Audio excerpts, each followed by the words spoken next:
The overall goal of this experiment is to evaluate the performance of the putative hemangioblastoma neovascularization using the spheroid sprouting assay in vitro. The method can help answer the key questions in the angiogenic field such as tumor angiogenesis. The main advantage of this technique is that the protocol of a comprehensive procedure to evaluate in vitro whether classic tumor angiogenesis exists in hemangioblastoma and it arose in hemangioblastoma.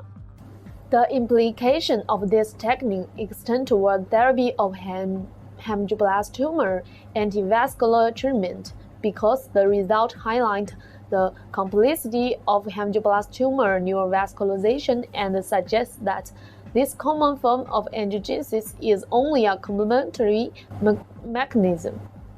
Though this method can provide insight into the study of hemangioblastoma neurovascularization, it can also be applied to numerous angiogenesis and vasculogenesis-related applications in some solid tumors, such as tumor vasculogenic mimicry in glioblastoma.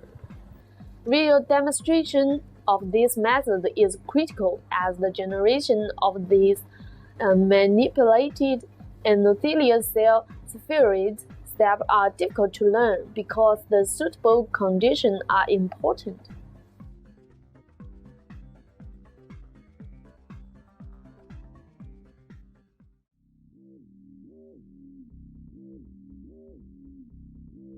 First, culture the HUVEC endothelial cells in DMEM culture medium supplemented with 10% fetal bovine serum, penicillin, and streptomycin.